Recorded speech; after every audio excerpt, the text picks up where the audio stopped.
ರೀ ಬನ್ನಿ ಇಲ್ಲಿ ನಿಮಗೆ ಗೊಜ್ಜು ಮಾಡೋದು ಹೇಳ್ಕೊಡ್ತೀನಿ ಬನ್ನಿ. ಕಾಯಿ ಚಟ್ನಿ ಮಾಡಿ ಗೊಜ್ಜು.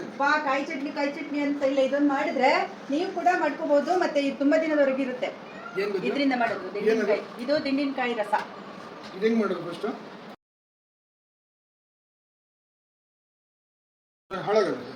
ಇದು ಫ್ರಿಜ್ ಅಲ್ಲಿ 1 ವರ್ಷದವರೆಗೂ ಇಡ್ಬೋದು. 1 ವರ್ಷ? ಪ್ರಿಸರ್ವೇಟಿವ್ ಇದೆ? ಪ್ರಿಸರ್ವೇಟಿವ್ ಅದೇ ಉಪ್ಪು ಇದೆಯಲ್ಲ, ಅದೇ ಪ್ರಿಸರ್ವೇಟಿವ್. ಓಕೆ, ಈಗ ಇದು ಗೊಜ್ಜು ಮಾಡೋದು ಹೆಂಗ್ ಗೊತ್ತಾ? ಎಣ್ಣೆ ಹಾಕ್ಬೇಕು. ಎಣ್ಣೆ ಹಾಕ್ಬೇಕಾ? ಒಳ್ಳೆ ಐಡಿಯಾ ಇದು.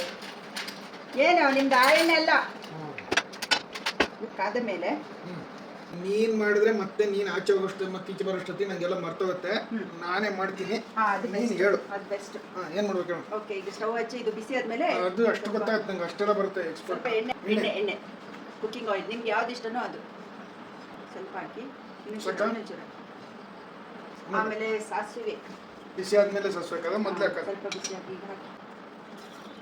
ಏನ್ ಸಾಸಿವೆ ಹಾಕ್ತಿರೋ ಅದು ಯಾವತ್ತಾರು ರುಚಿಗೆ ಅದು ಪಟ ಹೇಳಿದ್ರೇನೆ ರುಚಿ. ಅದು ಈ ಎಣ್ಣೆ ಬಿಸಿ ಆಗಿ ಗೊತ್ತಾಗಕ್ಕೆ ಸಾಸಿವೆ ಹಾಕೋದು, ಮತ್ತೆ ಟೇಸ್ಟಿಗೆ ಅಲ್ಲ ಅನ್ಸುತ್ತೆ ಅದು ಯಾವತ್ತೂ ನಂಗೆ. ಅದು ಪಟ ಆಗುತ್ತಲ್ಲ, ಹಿಂಗು ಇಷ್ಟೇನ ಪಟ ಪಟ್ ಅಂತ ಬರುತ್ತೆ ಮೇಡಮ್, ಅಷ್ಟೇ.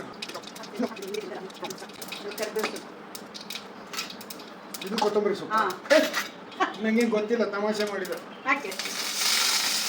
ಹೆಲ್ಮೆಟ್ ಎಲ್ಲ ಹಾಕೊಳ್ಳೋದು ಬೇಡ? ಎಕ್ಸ್ಪರ್ಟ್, ಅದಕ್ಕೆ ಕುಕಿಂಗ್ ಎಷ್ಟು ಕಷ್ಟ ಅಂತ ಗೊತ್ತಾಗುತ್ತೆ. ಬೆಂಕಿ ಜಾಸ್ತಿ ಇಲ್ಲ ನೀವು ಮಾಡಿ. ಹಸಿಮೆಣಸು ಆಕ್ಚುಲಿ ಇದಕ್ಕೆ ಇದು ಜೀರಿಗೆ ಮೆಣಸು ಅಂತ ಬರುತ್ತಲ್ಲ, ಅದು ಹಾಕ್ಬೇಕು. ಅದು ತುಂಬಾ ಖಾರ. ಇದಕ್ಕೆ ವೆಲ್ಡಿಂಗ್ ಗ್ಲಾಸ್ ಹಾಕೊಂಡೇ ಮಾಡ್ಬೇಕು. ಏನಿಲ್ಲ, ನಾವು ಎಷ್ಟು ವರ್ಷ ಮಾಡ್ತೀವ. ಕಣ್ಣಿಗೆ ಏನಾರಾದ್ರೆ ಏನಾಗಲ್ಲ, ಇದು ಮಾಡಿ. ಯಾಕೆ ಡೇಂಜರ್? ಸುಮ್ಮನೆ ಏನೋ ಮಾಡಕ್ ಹೋಗಿ ಇದ್ರ ಬದಲು ಐಡಿಯಾ ಅವ್ರಿಗೆ 60 ರೂಪಾಯಿ ಸಿಗುತ್ತೆ. ಕಣ್ಣಿಗಿಂತ 60 ರೂಪಾಯಿ ಒಂದು ದಿವಸ ನೆಕ್ಸ್ಟ್ ಡೇಗೆ ಬೇಕಕ್ಕಾಗಲ್ಲ. ಗೊಜ್ಜು ಯಾವ ಕರ್ಮ. ಗೊಜ್ಜು ಮತ್ತೆ ಕೊತ್ತಂಬರಿ ಸ್ವಲ್ಪ ಇಷ್ಟ. ಲಾಸ್ಟ್ ಬೆಂಕಿ ಇದ್ಯಾವ ಬೆಂಕಿ ಸಿಮ್ ಮಾಡಿಬಿಟ್ಟಿದ್ಯಾ? ಹಂಗೆ ನಮ್ಗೆ ಹೇಳ್ಬೇಕು. ಓಕೆ ನಮ್ಗೆ ಹಂಗೆಲ್ಲ ಗೊತ್ತಾಗಲ್ಲ, ನಾನೇ ಮಾಡ್ಬೇಕು. ಇನ್ನು ಇಲ್ಲ ರೀ, ಸ್ಪಾಟ್ ಮಾಡು. ಅದು ಪೌಡರ್ ಅಷ್ಟು ಹಾಕ್ಬೇಡಿ. ನಿಮಿಷ ಇದು ಹೆಂಗೆ ಮಾಡಿದ್ವಿ? ಈಗ ಹಾಕಿ ಹೇಳ್ತೀನಿ. ಅದು ಮತ್ತೆ ಮುಗಿಸ್ತೀನಿ. ಓಕೆ, ಈಗ ಅದು ಶೇಕ್. ಜೀರಿಗೆ ಮೆಂತೆ ಪುಡಿ ರೆಡಿ, ಅಂಗಡಿ ಸಿಗಲ್ಲ? ಇಲ್ಲ ನಾವೇ ಮಾಡೋದು. ಗೊತ್ತಿಲ್ಲ, ನಾನೆಲ್ಲೂ ನೋಡಿ. ಅಲ್ಲ, ಇದನ್ನೇ ರೆಡಿ ಅಂಗಡಿ ಸಿಗಲ್ಲ ಅಂದ್ರೆ ಮಾಡಿ ಮಾರ್ಬೋದು ಅದನ್ನ.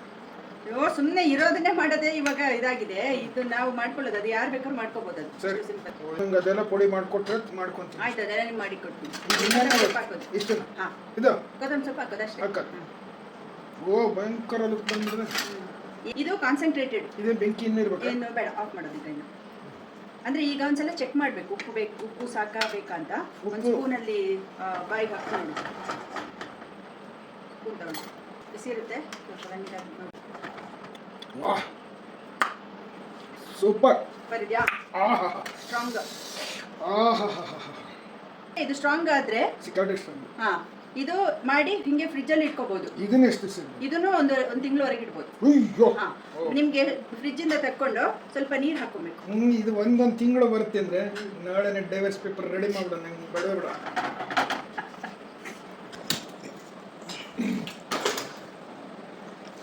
ಇದೇನಕ್ಕೀಗ ಇವಾಗ ಇಷ್ಟು ಹೇಳ್ಕೊಟ್ಟಿಲ್ಲ, ಕೂತ್ಕೊ ಒಂದು ದೋಸೆ ಮಾಡ. Instant result. ದೋಸೆ ಹಾಕೋದು ಒಂದು ಕಲೆ. ಹಸನ್ ದೋಸೆನಾ? ಇರೋ ಟ್ರಯಲ್ ಪೀಸು. ಸ್ವಲ್ಪ ಎಣ್ಣೆ ಇದೆಯಾ,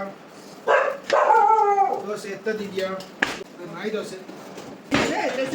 ನಾಯಿ ದೋಸೆ ಅಂತ ಫಸ್ಟ್ ಇದು ನಾಯಿಗೆ ಹಾಕೋದು. ನಮ್ದು ಸ್ಟೈಲೇ ಬೇರೆ ನೋಡಿ. ಈಗ ಫ್ಯೂಚರಲ್ಲಿ ಈ ಥರ ಎಲ್ಲ ಪ್ರಾಬ್ಲಮ್ ಆಗುತ್ತೆ, ಅದಕ್ಕೋಸ್ಕರನೇ ಒಂದು ನಾಯಿ ದೋಸೆ ಮಾಡೋದು. ನಾವು ಹಂಗಲ್ಲಪ್ಪ, ಎಲ್ಲ ಫಸ್ಟ್ ರೆಡಿ ಮಾಡಿ ಇಟ್ಕೊಂಡು ಆಮೇಲೆ ನಿಮ್ಗೆ ಬಿಡ್ರೆ 30 ವರ್ಷ ನಾವು ಈಗ ಕಲ್ತಿದ್ದು. ಎಲ್ಲಿದೆ? ಇಲ್ಲಿ ಕೊಟ್ಟೆ ಸಟ್ಕ ಅಲ್ಲೇ ಐತೆ. ಮೇಡಮ್, ಬಿಸಿ ದೋಸೆ ರೆಡಿ ವಿತ್ ದಿಂಡಿನಕಾಯಿ ಗೊಜ್ಜು. ನಾಯಿ ದೋಸೆನಾ ಇದು? ಓಕೆ, ಇದು ಹೆಂಡತಿ ದೋಸೆ. ತುಂಬ ಚೆನ್ನಾಗಿದೆ ನೋಡಿ.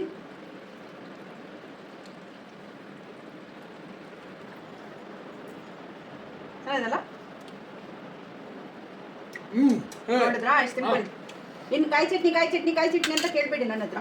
ನಿನ್ನೆ ಕರ್ಕೊಂಡ್ರಲ್ಲ ಹೋಗು, ಬೇಕಾಗಿಲ್ಲ. ಓಯ್ ಸಾಕು ಅಷ್ಟು ದೂರ ಇರ್ತಾರೆ ಅದು. ಒಂದು ನಿಮಿಷ ಇಲ್ಲಿ ಬನ್ನಿ. ಇದೀಗ ಇದನ್ನು ಉಪಯೋಗಿಸ್ಕೊಂಡು ಚರ್ಮುರಿ ಮಾಡ್ತಾ ಇದ್ದೀನಿ. ಓಹೋ, ಈರುಳ್ಳಿ ಕೊತ್ತಂಬರಿ ಸೊಪ್ಪು, ಈರುಳ್ಳಿ ಕೊತ್ತಂಬರಿ ಸೊಪ್ಪು, ಟೊಮೆಟೊ, ಕ್ಯಾರೆಟ್ ತುರಿ ಏನು ಬೇಕಾದ್ರೂ ಹಾಕೋಬಹುದು. ಹಾಕೊಂಡು ಗೊಜ್ಜು ಹಾಕಿ ಒಂದೆರಡು ಸ್ಪೂನು ಹಾಕ್ಬಿಟ್ಟು ಆಮೇಲೆ ಮಂಡಕ್ಕಿ ಹಾಕಿ ಮಿಕ್ಸ್ಚರು, ಸೇವು ಏನು ಬೇಕಾದ್ರೂ. ಎಣ್ಣೆ ಹಾಕೋದು ಬೇಡ, ಕೊಬ್ಬರಿ ಎಣ್ಣೆ ಅಥವಾ ನಿಮ್ಮ ಯಾವುದು ಎಣ್ಣೆ ಅದು ಸ್ವಲ್ಪ ಎಣ್ಣೆ ಹಾಕೋದು, ಸ್ವಲ್ಪ ಅದು ಫ್ಲೇವರ್ಗೋಸ್ಕರ. ಇದನ್ನ ಚೆನ್ನಾಗಿ ಮಿಕ್ಸ್ ಮಾಡೋದು. ಓಕೆ, ಇನ್ನು 2 ಡಿಶ್ಶು. 2 ಡಿಶ್ ಆಯಿತು. ದಿಂಡಿನಕಾಯಿ ಚರ್ಮುರಿ.